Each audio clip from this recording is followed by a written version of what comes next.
So, welcome to another episode of the Impro podcast. Today, I'm talking to Misha. What's your second name? So you can call me for the sake of artistry and aliases. I can be Mickey Morefingers. How did you get that name? Mickey was my name since maybe 3 years old. I was born in Israel and my name was Micha with a very guttural ch. And in Australia, people can't say that. So my parents just made it easy for me and named me Mickey.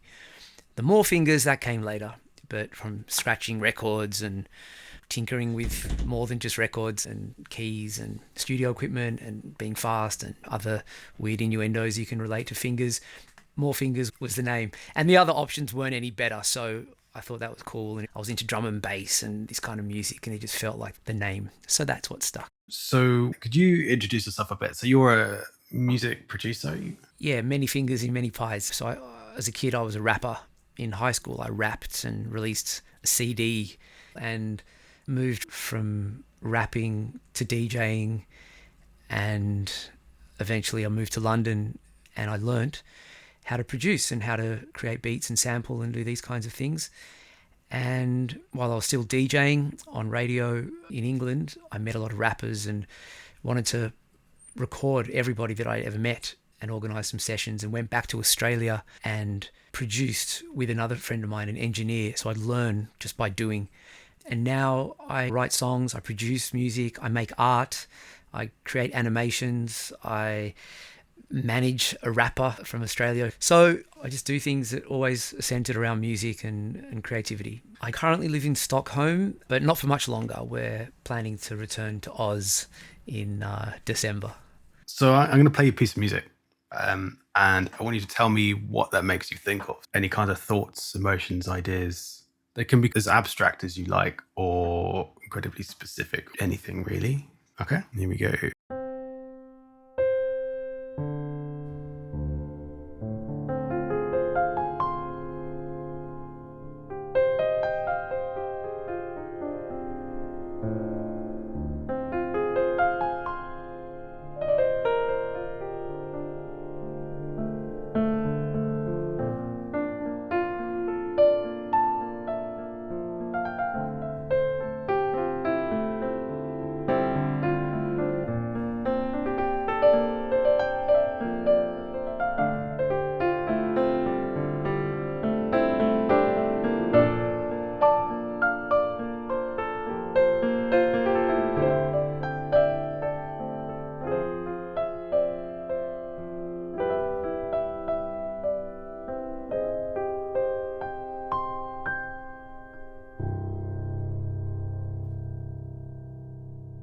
So, what did you think to that?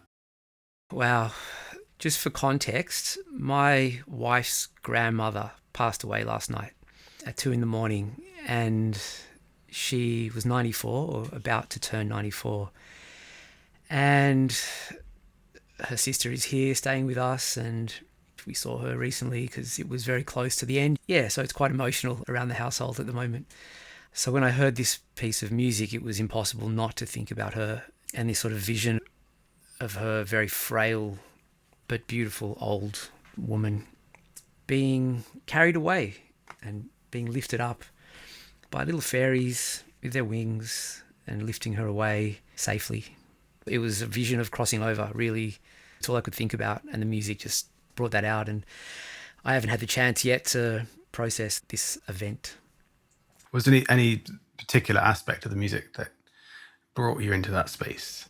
As you started to play, and I get comfortable in just listening and being able to allow myself to hear the music, and then it was a movement walking upwards that allowed me to see this fluttering of the wings and the lifting. And then at the end, that last boom, the last low note, was the door closing. A little bit of closure on that story. It's interesting how, especially this first piece that I played to people, there's often this theme of ascension, as in ascending to something. I don't know if Yusuf. I know Yusuf. I'm looking forward to listening to that one. Yeah. Yeah. So he came up with this glass staircase idea, and the fact he was going up this glass staircase that's delicate, but this sense of going into another space or going upwards. And a kind of couple of other people have also said this. Is it the same piece of music or is it not? It's always improvised. Yeah, it's always different every time. But do you feel that you ascend in these pieces, or does it just, it doesn't? Sometimes. What I'm thinking about is often quite minimal when I'm playing it. Yeah. And for me, I also feel I'm able to listen to music objectively without detail and just, again, capture that essence that it's a feeling. And it can be, it's my own mood or moment in time that will define whether it's really uplifting or quite sad. And that piece could actually be both. The sadness of death and the beauty of a safe journey away. It's both.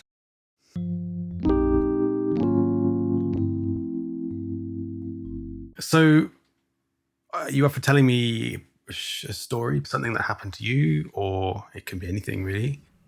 This week, all I've been doing is been writing a proposal for some funding. And I work closely with homeless youth and create music and workshops. And one character in particular, Owen, he lived with us when my wife was pregnant with my firstborn, Samuel. And this guy was out of jail, hard life, on the streets at the age of 11. And he fell in love with rap music, and I met him doing a workshop. Part of being a human, I think, is you want to help people. I really learned the idea of helping one person can help many. And over the 15 years I've known Owen, I've been working together closely with him, and he's just grown and grown as an artist, as a rapper. He's very dedicated to his craft. And yeah, this week I've been building this proposal because I'm going to create workshops. And the beauty of the story is that the reason I'm returning to Australia is through him and an opportunity with an organisation. We've been funded to build an enormous art and culture centre in Australia where we'll be able to help people living with any kind of trauma. There'll be spaces dedicated to creative workshops, art, therapy. It's all for people who have been homeless, who have been abused, who've gone through addiction. And this is now a step towards my future and his future as well.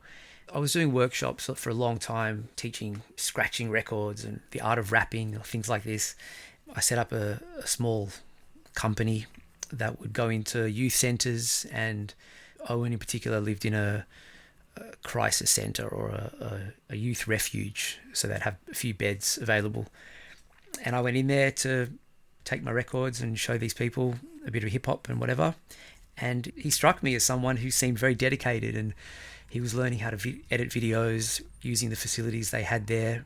And he just seemed very keen and asked me to be his DJ for a show. And I said, sure. And from that point, he asked me again, and I did it again. And I was very rusty with his raps, but I was very encouraging. And yeah, we just continued to be in touch. And I just wanted to help a guy who I could see so much passion, so much fire in him to share not just his story, but his artistry. He's just kept going. He has not stopped. And he's then in turn kept me accountable and inspired, because I see him working so hard and so dedicated to getting to where he wants to go. I got to keep up. We're very much a partnership now, and it's not like a mentor thing. We share our vision together now. It's great. Yeah. So what I tend to do is break the story down into points, into cue points, if you like. Can you tell me a bit about what it was like in this youth centre as an atmosphere? Yeah. So the youth centre itself is in a cool neighbourhood. It used to be a rough part of town, but not really. It's full of trendy cafes and all that kind of thing. And the refuge itself is on a corner. It feels a little bit like a miniature prison. It's like your old sort of estate housing style corner balcony, 2 levels. The front entrance is a large car park graded fence and security entrance only. And when you walk past, the kids are always out the front. They're asking for $1. They're being cheeky. They're smoking. They're doing what they do. There's always kids around that area. But meanwhile, there's business women and men walking by. It's very nice cars. Everything's very fancy. And when you walk in, you're expected to see a fight. You're expected to hear screaming. There's people coming off their drugs. There's Police cars are always sort of pulling up nearby because you know something's just gone down. Yeah, there's a tense atmosphere from time to time. In other times, it's this oasis, which is what it was called. And it was this very caring environment run by quite old people and a few young volunteers back then. And yeah, it's a place that heals people, but the people from the outside looking in, it looks like a very rough environment you might not want to walk through. And then you talk a bit about his process of transformation then. What did he go through, this guy, to get out of this sort of mindset? It's not just a few weeks rehabilitation and they should be fine. It's continued. He lived with me and my wife, and we're a very kind, loving couple. And I don't think he had ever seen that before. Back then, they have to see love to know that it exists and is possible. He didn't have a dad. His mum was doing what she was doing. So these people at the Oasis place, they just would keep giving him love. And the transformation came with giving him some independence, offering him a job to clean the garden, little things one by one. And the transformation would just slowly take shape because he had this passion to do his music and his art and his videos. And I think he saw that if he didn't do those things, he would be dead or in jail. So he made that choice. He had to make that choice. While others were going back to jail, he chose not to. And that's what it takes. All right. I'm going to probably condense quite a lot of that in musical terms. It'd be probably setting the scene of this place, which is got on the edge, and let's try and give it a kind of hip hop vibe. And then this process of transformation.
It's quite difficult, actually, that.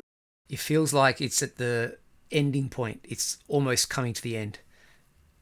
Yeah. Did you feel like that reflected his journey in any way? Yeah, it felt like there was this cool little off time piece, and that's when the craziness was happening at the refuge, and all the fights and the muddle and the huddle and the bubble was all moving along, and that was where he came out, and the ascension or the move away from that was, yeah, that was happening. And when you finished, I felt like there was still a journey to go, which is great. Was there anything that you missed? The only thing especially with hip hop, is space, and is to pull back and to do like boom, boom, boom, that real ability of changing the movement and the pacing to put it into a new space. Are you up for telling me another story of some kind, something that's of contrast? I grew up in a Jewish kind of home, and I was sent to a social group on a weekend, which was also based on sort of Jewish identity and things like this.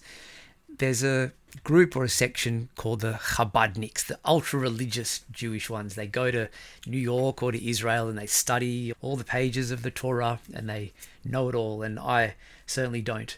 There's 613 commandments that are supposed to be followed, and the rules are silly. You can't turn the light on and off on a Friday, so you have to get someone else to do it.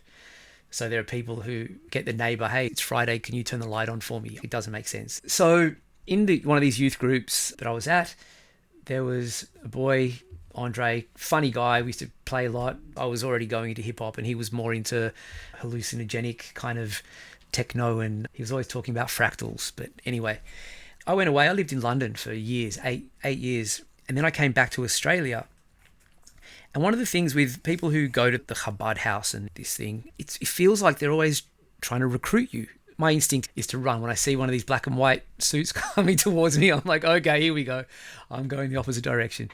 And I hadn't seen Andre for years. And then I'm in Bondi in Sydney, and there he is walking towards me. And my instinct is to start walking faster because I see he's wearing the hat. He's like, Mickey, hey, what's up? What are you doing Friday? I knew it. He was straight in there with the question. And he asked me to join a band. He's friends with these guys, a piano player, incredible jazz pianist, plays Latin, and a violinist, also child prodigy, incredible musicians. He invited me to a jam. He needed someone with beats and to scratch some records. And he had all these records he bought in New York when he was studying, and all the records were readings from the Torah, children's education, all very Jewish and, enlightening the young minds, but also cantorial music and the rabbis chanting and these beautifully deep spiritual songs and melodies called nigunim, or the nigun is the melody. And I would just get a record, play a beat from a vinyl. I'd play 2 turntables, and then the other 2 guys, the violinist and the keys player, would be able to jam along. And I played a nigun. And then they would continue, and we could improvise. And we would record these improvised sessions, and I'd go back a week later, we'd do it again, and we became a band.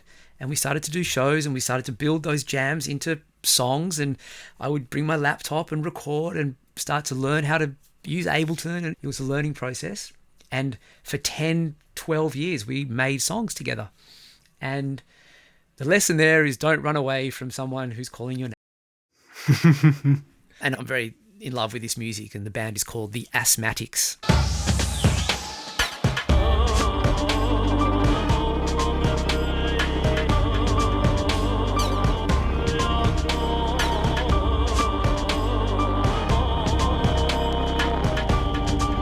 The music the violinist was really passionate about was klezmer, which is Eastern European Jewish influenced music, and gypsy swing. He plays with Lulo Reinhardt in Germany, from the Reinhardt family, Django and that gang. So he's part of that crew, and his crowd, when he performs his solo shows or his band shows, his crowd is often 80-plus-year-old women who just feel that he can pull the heartstrings so well. He's just got that talent.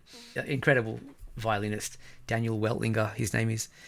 It was the idea of bringing these old Yiddish melodies back from 100, 200 years ago, and not letting this language die, not letting these melodies and music die. And that was the concept behind the Asthmatics, was to keep that alive.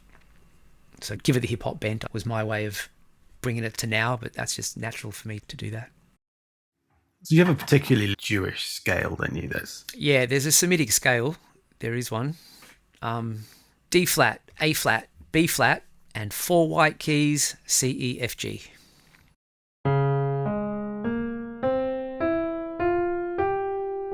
Cool. It's actually quite an interesting sound. So I might try and use that a bit. Okay, all right.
So what I was going for there is this initial sense of unease.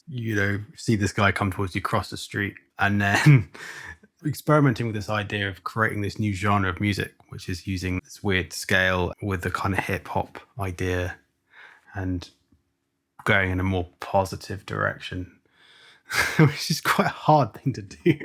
And when we would perform, there'd be samples thrown in from vinyls that just didn't make sense, but somehow that was the idea. It was a mash. It was always a mystery what might happen, and very improvised as well with Asparagus. He would just put the needle down anywhere on a record and there'd be just something would happen, and often it would work by magic. Did that music do anything for you that I just played? Towards the end, yeah, it really did. It really hit a spot that was familiar. And of course, when you discovered the scale, yep, there it is. It's more one-handed. The bass can be quite minimal, and it's just those melodies, it can be quite eerie as well. It's just something magical about that little scale that gives you a feeling. It places you in Eastern Europe, or it places you in that. Yeah. So you could have like fifths, use a lot of fifths in the bass. Yes, exactly. Great. I think we'll wrap up there. So what did you get out of this podcast? I got a free concert. That was cool. It was a bit of therapy for me just to get today's events out. We've worked together on some music in the past, so it's lovely to connect. And musically, I've been in family summer mode for 5 months, so I'm desperate to jump back in and reconnect to music like this. What are you working on at the moment? Right now, I'm finishing a video animation for this rap song for Owen. I've got another song that's very close to the end with KJ. Do you remember her? She was from Atlanta, and I've added a girl from Western Australia, Shaka, onto the song with some beautiful harmonies. So you collaborate a lot remotely? Yeah, completely remotely. I am a remote human. I don't have many people here in Sweden. I'm doing my dad life and go and do some yoga and play music in my own, make art. Like, that's what I'm about. Thanks very much for being on the podcast. Thanks for inviting me. It's an honor. Join us next week for another episode of Impro Pod. Thanks for listening.